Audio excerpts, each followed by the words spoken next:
కార్తీక్ పారిజాతం దగ్గరికి వచ్చి నువ్వు దాస్ మామయ్యకు అసలైన తల్లివేనా అని చెప్పేసి అయితే అడుగుతూ ఉంటాడు. ఆ మాటని విని అక్కడ ఉన్న పారిజాతం అయితే రే ఏం మాట్లాడుతున్నావురా, దాస్ నా కన్న కొడుకు అని చెప్పేసి అయితే అంటూ ఉంటుంది. ఇంతలో అక్కడ ఉన్న కార్తీక్ మాత్రం నాకు ఏమో అలా అనిపించటం లేదు, దాస్ మామయ్య అసలు కనిపించటం లేదు కదా, నువ్వు మాత్రం దజ్జాగా తిరిగేస్తున్నావు, అలాగే 3 పూటలా ఇంత మెక్కేసి హాయిగా రెస్ట్ తీసుకుంటున్నావు, అసలు దాస్ మామయ్య సంగతే నీకు తెలియలేనట్లుగా మాట్లాడుతున్నావు అని చెప్పేసి అయితే అంటూ ఉంటాడు. ఇందులో అక్కడ ఉన్న పారిజాతం మాత్రం వాడు ఎక్కడికో వెళ్ళాడు, ఆ మాత్రానికి నన్ను ఇలా అనడం నీకు న్యాయమేనరా అని చెప్పేసి అయితే అంటూ ఉంటుంది.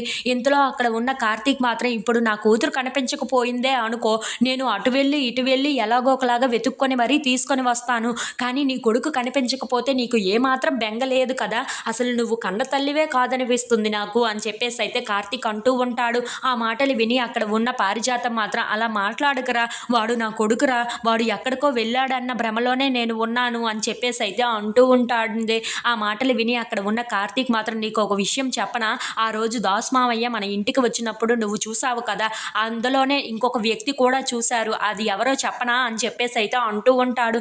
ఇంతలో అక్కడ ఉన్న పారిజాతం నువ్వు కానీ చూసావా, ఆ రోజు దాస్ రావటం నేనైతే చూశానురా, నువ్వు చూసావా అని చెప్పేసి అయితే అడుగుతూ ఉంటుంది. అవును, నేను కూడా దాస్ మామయ్య రావటం చూశాను, ఉండి ఉండి ఎలా మాయమయ్యారో నాకు అర్థం కావటం లేదు, దాస్ మామయ్య తాయెత్తు కూడా మనకు అక్కడ దొరికింది కదా, అసలు ఏం జరుగుతుందో అర్థం కావటం లేదు, దాస్ మామయ్యని ఎవరో కిడ్నాప్ చేశారో ఏమో అని చెప్పేసి అయితే అంటూ ఉంటాడు. ఆ మాటలు విని అక్కడ ఉన్న పారిజాతం అయితే కిడ్నాపా అని చెప్పేసి అయితే చాలా గట్టిగా అరుస్తూ ఉంటుంది.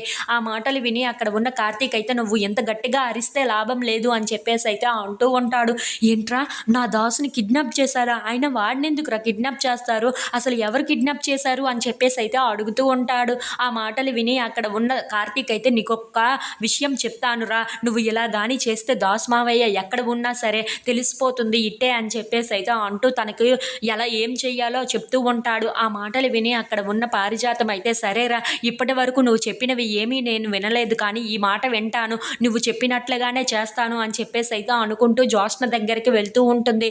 ఇంతలో అక్కడ ఉన్న జోష్నను చూసి జోష్న నేను అర్జెంటుగా ఇప్పుడు పోలీస్ స్టేషన్కి వెళ్ళాలి అని చెప్పేసి అయితే అంటూ ఉంటుంది. ఆ మాటలు విని అక్కడ ఉన్న జోత్స్న అయితే ఒక్కసారిగా షాక్ అయిపోయి ఏంటి గ్రాని, ఎందుకు ఎందుకు పోలీస్ స్టేషన్కి వెళ్తావు అని చెప్పేసి అయితే అడుగుతూ ఉంటుంది.